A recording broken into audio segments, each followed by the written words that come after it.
Bismillahirrahmanirrahim. Assalamualaikum warahmatullahi wabarakatuh. Dan salam sejahtera buat seluruh sahabat dan sobat IPISO dimanapun Anda berada. Berjumpa lagi dengan saya, Swadi Idris Amir. Tentunya di acara kesayangan kita, IPISO Rumah Edukasi. Sahabat dan sobat IPISO, pada kesempatan kali ini, saya kembali lagi tampil sebagai analis dari PT Indeks Politika Indonesia, PT IPI, Lembaga Survei dan Konsultan Politik yang berpusat di Kota Makassar dan di Jakarta. Sahabat dan sobat IPISO.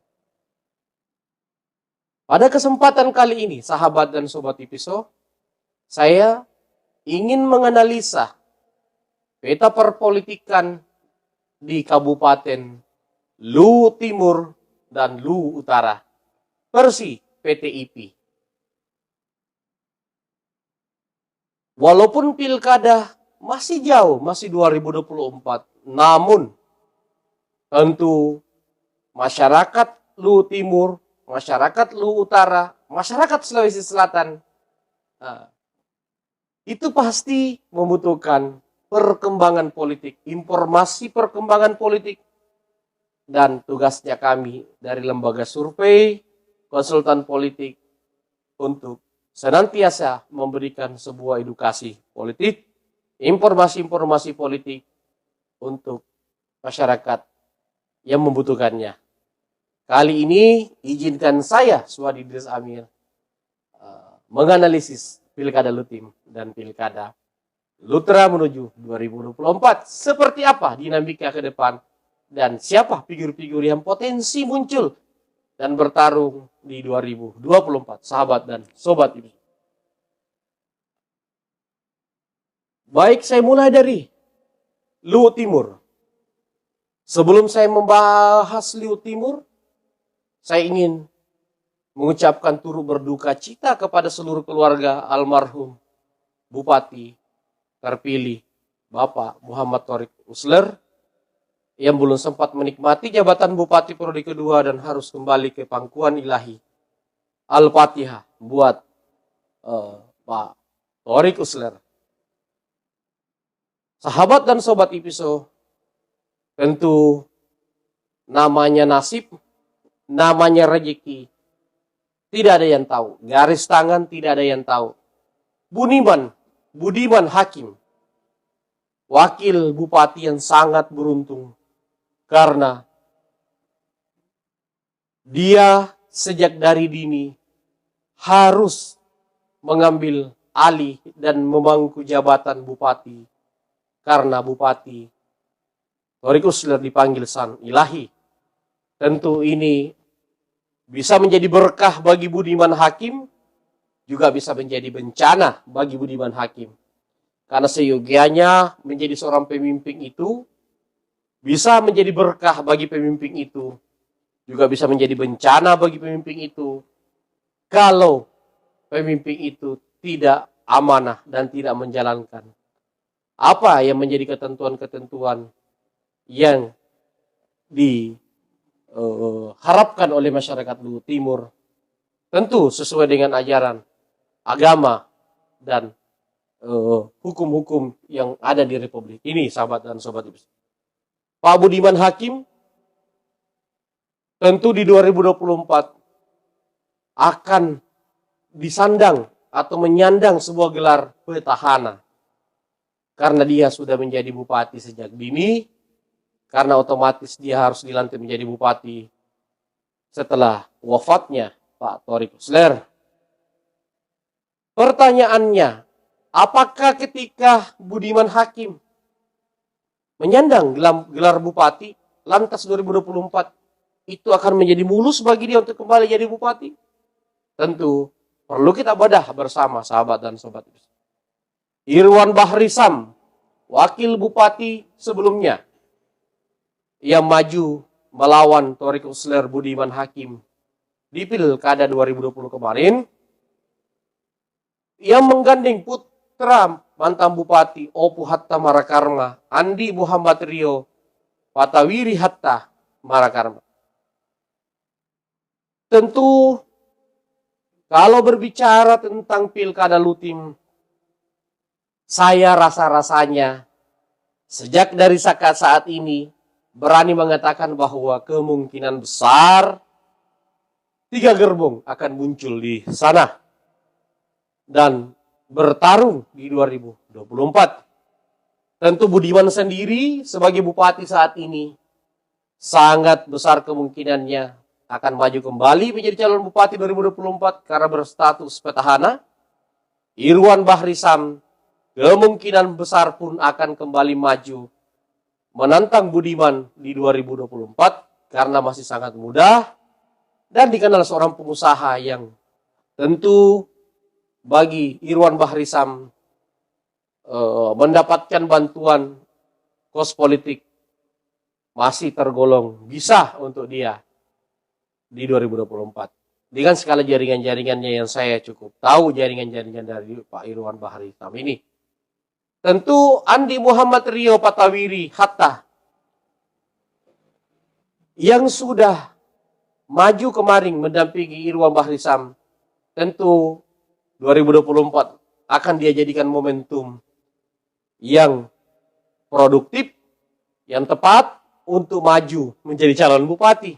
Saya pikir keluarga Opu Hatta Marakarma 2024 bukan lagi menjadi calon wakil, tapi akan maju sebagai calon bupati. Dari keluarga Hatta Marakarma, Opu Hatta Marakarma ini selain Andi Muhammad Rio Patawiri Hatta, tentu ada Andi Pausia Pujiwati Hatta. Mantan anggota DPR RI fraksi Golkar ini juga sering-sering disebut namanya akan maju di Pilkada Lutim melawan Husler. Namun selalu tidak jadi karena dia lebih memilih bertarung di legislatif. Lalu di legislatif kemarin harus kalah dari suami Indah Putri Indriani di fraksi Golkar karena dia berasal dari dapil yang sama, sahabat dan sobat episode. Nah tentu di 2024 bagi gerbong Opu Hatta Marakarma ini pilihannya ada 2. Andi Muhammad Rio Patawiri Hatta, Andi Pausia Pujiwati Hatta. Ini bisa dua-duanya saling berebut untuk menjadi calon bupati.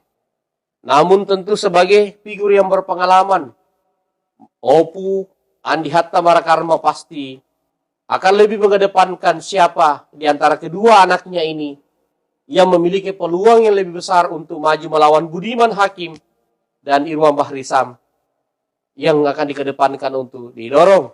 Tentu variabel yang paling ideal, paling ilmiah adalah masing-masing dibiarkan bersosialisasi sebagai calon bupati dan survei yang akan menentukan siapa yang layak maju sebagai calon bupati dan yang kurang layak menjadi calon bupati bisa kembali disodorkan menjadi calon caleg DPR RI 2024 atau caleg provinsi 2024. Kalau diukur dari 2 putra putri Opu Andi Hatta Marakarma ini, dua-duanya memiliki penguatan yang sangat kuat. Andi Pausia Pujiwati tentu sebagai mantan anggota DPR RI tentu memiliki modal politik yang cukup untuk menatap 2024. Istri dari seorang perwira polisi ini tentu sebagai kakak dari Andi Rio memiliki kesiapan bertarung di Pilkada Lutim. Namun tentu Andi Muhammad Rio Patawiri Hatta juga bukan figur yang tanpa orang kuat di belakangnya. Selain putra Andi Hatta Marakarma, dia adalah menantu dari Keri Saipul Konggoasa, Bupati Konawe Utara, yang konon memiliki tambang nikel.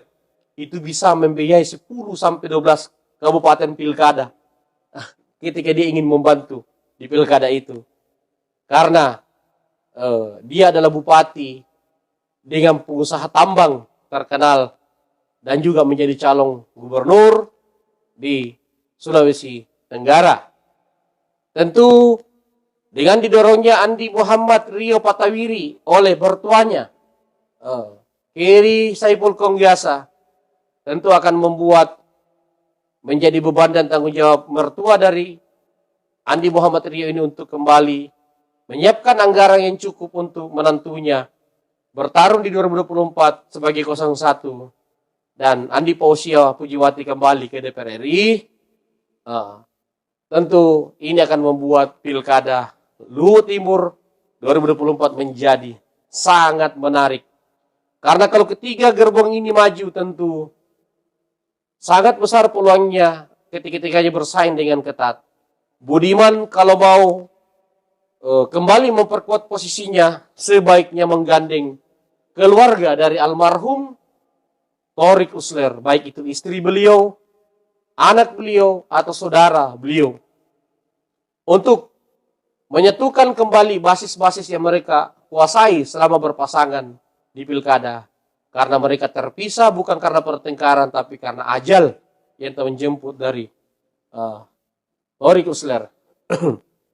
Irwan Bahri Sampun tentu ketika misalnya harus berhadapan dengan gerbong Opu Hatta, pun harus mencari figur yang kuat agar Irwan Bahri Sam juga bisa menciptakan koalisi yang efektif untuk melawan Budiman sebagai petahana dan Andi Muhammad Rio Patawiri Hatta yang diajak berpasangan tentu akan menjadi batu sandungan bagi Irwan Bahri Sam ke depan. Karena tadi kekuatan Hatta Marakah Ramadan, Keri Saiful Konggyasa akan sangat mempengaruhi sosok seorang Andi Muhammad Rio Patawiri Hatta di Pilkada Lutim 2024. Sahabat dan sobat episode. Itulah gambaran peta politik Persi-IP di Luwu Timur. Sekarang saya akan coba menganalisa peta politik di Luwu Utara menuju 2024. Sahabat dan sobat, Indah Putri Indriani telah berakhir 2 periode. Suaminya pun konon katanya tetap mungkin hanya berada di posisi anggota DPR RI.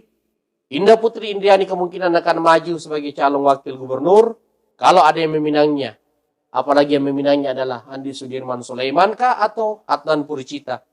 Tentu Indah Putri Indriani kemungkinan besar akan menerima pinangan itu. Dan suaminya tetap mungkin maju sebagai calon legislatif DPR RI dari fraksi Golkar. Sahabat dan sobat, Bang Pausi ini memang kalau dilihat geopolitiknya beliau yang berasal dari Aceh, sangat berisiko ketika dipaksakan oleh Indah untuk maju di Pilkada Luwu Utara.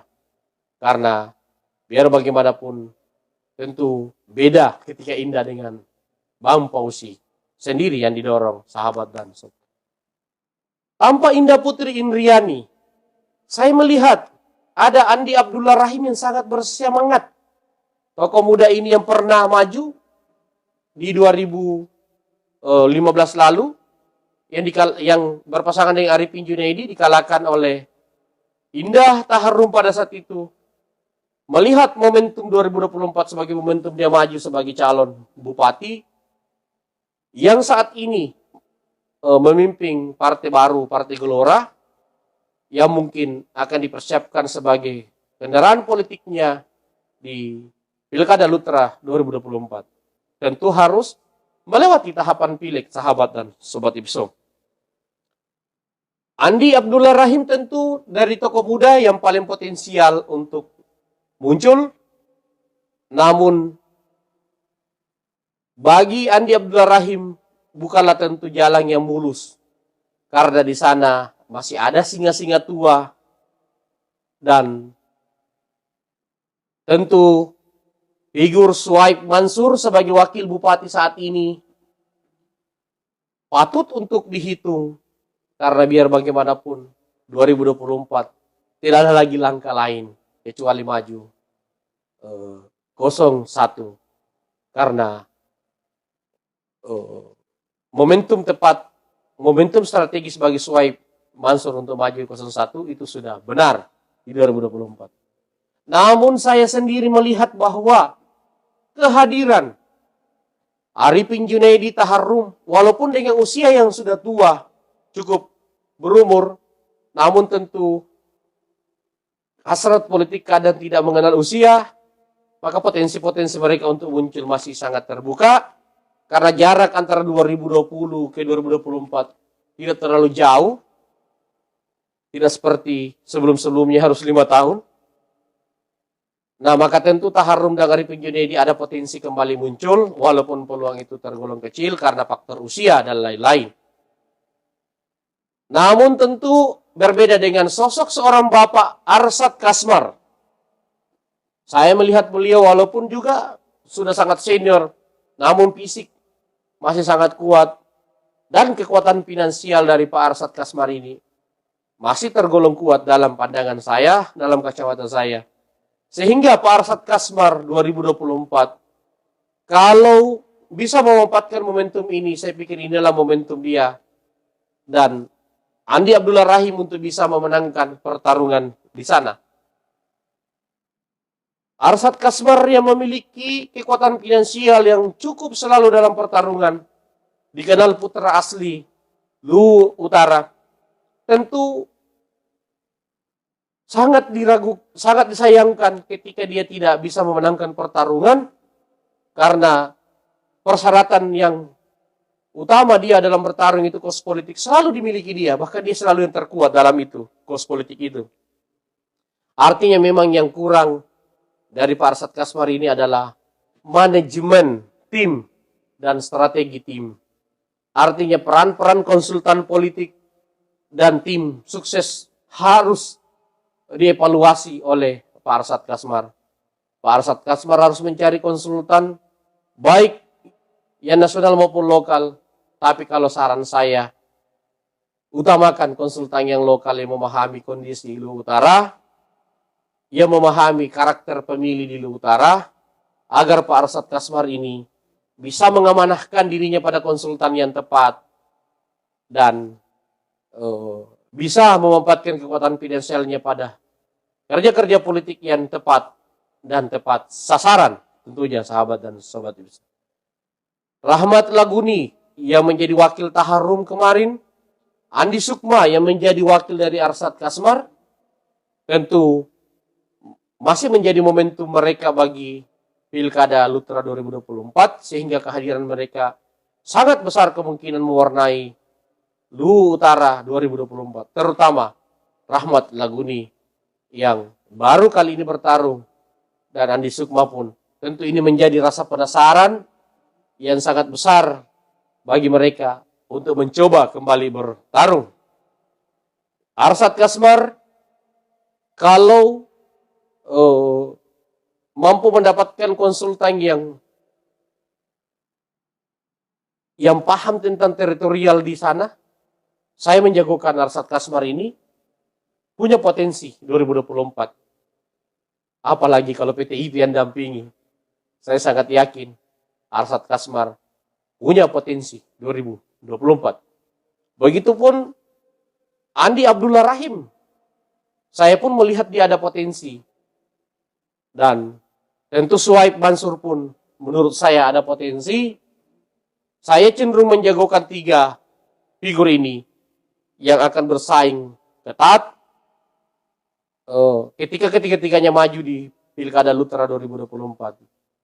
Suhaib Mansur sebagai wakil bupati saat ini, kalau mampu meyakinkan Indah Putri Indriani dan menggandeng gerbong Indra Putri dengan meminta Indra Putri menyiapkan dia 02, tentu Suhaib harus dihitung sebagai calon yang kuat. Arsyad Kasmar ketika dikerja dengan bagus pun menurut saya adalah calon yang kuat dan potensi memenangkan Pilkada Lutra. Andi Abdullah Rahim pun seperti itu. Ketika dikerja oleh konsultan yang paham teritorial di sana dan kondisi di sana, tentu menjadi calon yang kuat di sana.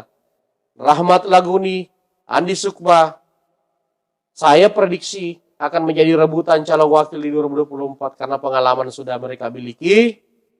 Dan tentu mereka sudah paham di mana letak kelemahan-kelemahan mereka, saat bertarung sebelumnya untuk mereka tutupi di Pilkada Lutera 2024. Indah Putri Indriani kalau maju di Pilgub tentu perhatiannya terhadap Pilkada Lutera agak sedikit longgar, dan ini bisa sangat menguntungkan figur-figur yang berseberangan dengan Indah Putri Indriani atau tidak satu arah dan satu gerbong. Indah Putri Indriani Bupati Luwu Utara, sahabat dan sobat IPSO, karena kajian PTIP, Indah Putri Indriani ini sangat besar potensinya dilirik sebagai calon wakil gubernur 2024, sahabat dan sobat IPSO.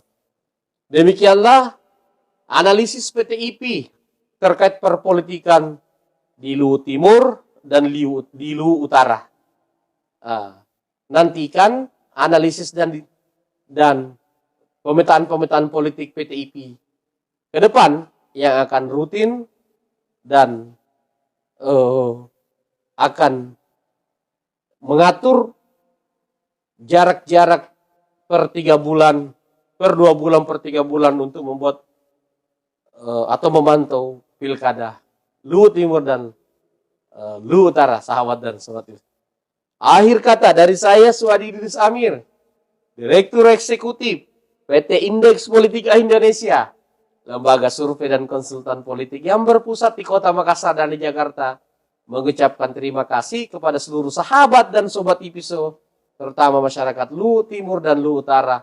Sampai jumpa pada diskusi-diskusi di IPSO berikutnya. Assalamualaikum warahmatullahi wabarakatuh.